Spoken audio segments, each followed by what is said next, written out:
பிரியமானவர்களே, இயேசுவின் நாமத்தில் உங்களுக்கு என் அன்பின் வாழ்த்துக்கள். நல்லா இருக்கீங்களா? சந்தோஷமா இருக்கீங்களா? கண்ணீரோடு இருக்கீங்களா? நம்ம வாழ்க்கை பாதையில சில சமயம் கண்ணீரின் பாதையிலே போக வேண்டியது வரும். ஆண்டவர் அந்த பாதையில சில சமயத்துல நம்மை நடத்துவார். அது நமக்கு அவசியமாக கூட இருக்கும். ஒருவேளை குடும்பத்தில் இருக்க சில பிரச்சனை, நம்முடைய வாழ்க்கையில் இருக்க சில போராட்டம், யாருக்குமே சொல்ல முடியாத காரியம், கண்ணீரினால தேவனுக்கு தெரியப்படுத்துவோம். அப்படிதானே? நான் பார்த்திருக்கிறேன், சிலர் வருவாங்க, எதுக்காக ஜெபிக்கணுமா அப்படின்னு கேட்டா ஒண்ணுமே சொல்ல மாட்டாங்க. ஜெபம் பண்ணுங்கம்பாங்க. ஆனா முழங்கால் போட்டா அழுதுகிட்டே இருப்பாங்க.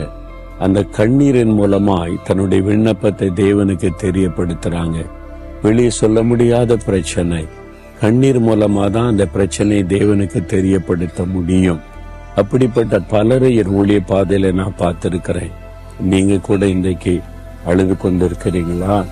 ஒருவேளை மற்றவங்க முன்னால் அழுதா அதுவே குற்றமாக்கிவிடும், அதையே பிரச்சனை ஆக்கிடுவாங்கன்னு சொல்லி இரவுல யாருக்கு தெரியாம தலையணையை கண்ணீரினால் நினைச்சுக்கிட்டு இருக்கிறீங்களா? உங்களுடைய கண்ணீருக்கு ஒரு பெரிய மதிப்பு உண்டு என்பதை மறந்துடாதுங்க. என்ன தெரியுமா? 56 சங்கீதம் 8 வசனத்துல, என் அலைச்சல்களை தேவரீர் எண்ணி இருக்கிறீர், என் கண்ணீரை உம்முடைய துருத்தியில் வையும், அவைகள் உம்முடைய கணக்கில் அல்லவோ இருக்கிறது.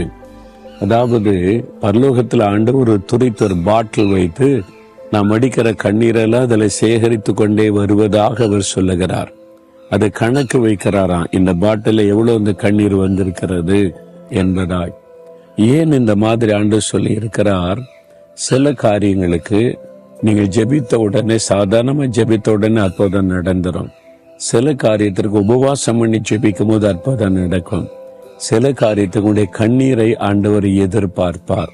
முக்கியமா ஒரு ஆத்மா ரட்சிக்கப்படணும், உங்க கணவர், பிள்ளைகள், உங்களை சுற்றில இருக்கிறவங்க வாழ்க்கை மாறணுமானா உங்களுடைய கண்ணீர் அதுக்கு அவசியம். நீங்க அந்த ஆத்மாக்களுக்கு இந்த பாரத்தோட கண்ணீர் வடிக்கும் பொழுது ஆண்டவர் அந்த கண்ணீரை பார்த்து அவங்களை ரட்சிப்பார். அப்ப சில தெய்வ திட்ட நிறைவேற கண்ணீர் அவசியம். ஆண்டவர் சொல்லுவாரு, பல வருஷத்துக்கு முன்னால என் பிரச்சனை நினைத்து ரொம்ப அழுது கொண்டிருந்தேன். ஆண்டவர் சொன்னார், அழக்கூடாது, உனக்காக கண்ணீர் விடக்கூடாது, கண்ணீர் வீணாக கூடாது. நீ ஆத்துமாக்களுக்காக அழலாம், தேசத்துக்காக அழலாம், உன் சொந்த காரியமே நீ அழவே கூடாதுன்னு சொன்னார். அதுல இருந்து நான் ஒப்பு கொடுத்தேன். சரி ஆண்டவரேன்னு சொல்லி, என்னை பற்றி யார் என்ன நிந்தித்தாலும் பரிகசித்தாலும் வேதனைப்படுத்தினாலும் இப்ப நான் அழுகிறதே கிடையாது. ஒரு காலத்துல அப்படி அழுது கொண்டு ரொம்ப சென்சிட்டிவா இருந்து, இப்ப அப்படியெல்லாம் அழுகிறது இல்லை. இப்ப தேசங்களுக்காக, ஆத்துமாக்களுக்காக, மற்றவங்களுக்காக என்னுடைய கண்ணீரை சிந்தப்பட ஆண்டவர் விரும்புகிறதுனால அதை மட்டும்தான் செய்யறேன். எனக்கு தெரியும், இந்த கண்ணீரை தேவன் சேர்த்து வைக்கிறார். ஒரு கூட்டத்துக்கு போகும்போது, ஒரு தேசத்துக்கு போகும்போது, ஊழியம் செய்ய போகும்போது ஆண்டவர் சொல்லுவார், நீ எவ்வளவு கண்ணீர் வடிக்கிறாயோ அந்த அளவு நான் ஆத்மாக்களை உனக்கு தருவேன், அந்த அளவு ஜனங்க மனம் திரும்புவாங்க, ரட்சிக்கப்படுவாங்கன்னு சொல்லி. அப்ப நான் கண்ணீர் வடித்து ஜெபிக்கிற வரைக்கும் ஜெபம் பண்ணி கொண்டே இருப்பேன். அந்த கண்ணீர் பூரணமாகும் போது தேவன் அங்கே பலமாய் கிரியை செய்வதை நான் பார்த்திருக்கிறேன். உங்க வாழ்க்கையில கூட ஏதோ ஒரு காரியத்துக்கு பதிலே வரமாட்டேங்குது, மாற்றமே வரமாட்டேங்குதுங்கன்னா உன்னுடைய கண்ணீர் அது விலையேற பெற்றது.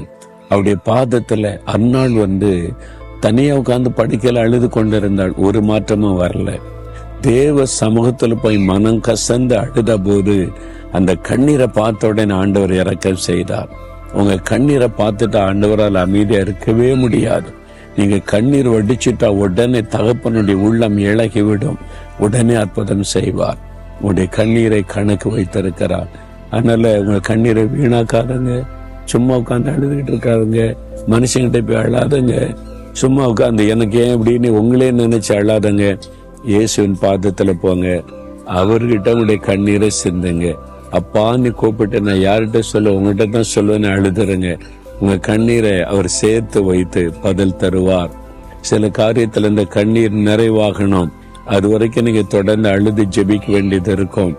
இன்னைக்கு ஆண்டவர் சொல்றார், உன் கண்ணீரை நான் கணக்கு வைத்திருக்கிற மகளே, நான் கணக்கு வச்சிருக்கிற மகனே, பரலோகத்துல கண் முன்னாலதான் இருக்குது, நான் உனக்கு அற்புதம் செய்வேன். உன் கண்ணீர் ஆனந்த கண்ணீராய் மாறும். அன்னாளுடைய கண்ணீரை ஆனந்த கண்ணீராய் மாற்றினார்ல, தாவீது எல்லாவற்றையும் இழந்து அழுதார். பலனெல்லாம் போக அடைக்கும். இழந்து போனதெல்லாம் திரும்ப கொடுத்து மகிழ பண்ணார்ல, ஆண்டவர் உங்களுக்கு செய்வார். எசேக்கியா ராஜா அழுதார் வியாதி படுக்கையில. ஆண்டவர் சுகமாக்கி 15 வருஷம் ஆயுசு நாளை கூட்டி கொடுத்து மகிழ பண்ணார்ல, உங்களுக்கு செய்வார். உன்னுடைய கண்ணீரை கணக்கு வைக்கிற தேவன். இப்ப அப்படி ஆண்டவரே, என்ன மகளை பாருங்க, என்ன மகனை பாருங்கப்பா, தனியா அழுது கொண்டு இருக்கிறாங்க, தனிமையில கண்ணீர் வடிக்கிறாங்க, அதை நினைச்சாலே கண்ணீராய் வருகிறது. யார் என் கண்ணீரை பார்ப்பாங்கன்னு நினைக்கிறாங்க. நீங்க கண்ணீரை கணக்கு வைக்கிறீங்க, துருத்தில சேர்த்து வைக்கிறீங்க. இப்போ இந்த மகனுக்கு இந்த மகளுக்கு அற்புதம் செய்யுங்க. அவங்க வடித்த கண்ணீருக்கான பதிலை கொடுங்க. இன்றைக்கு ஒரு அற்புதத்தை அவங்க பார்க்கட்டும். இன்றைக்கு ஒரு அதிசயம் அவங்களுடைய வாழ்க்கையில நடக்கட்டும். அற்புதங்களை செய்து ஆனந்த கண்ணீரா அவனுடைய கண்ணீரை மாற்றுங்கப்பா. இயேசுவின் நாமத்தில் ஆமேன், ஆமேன்.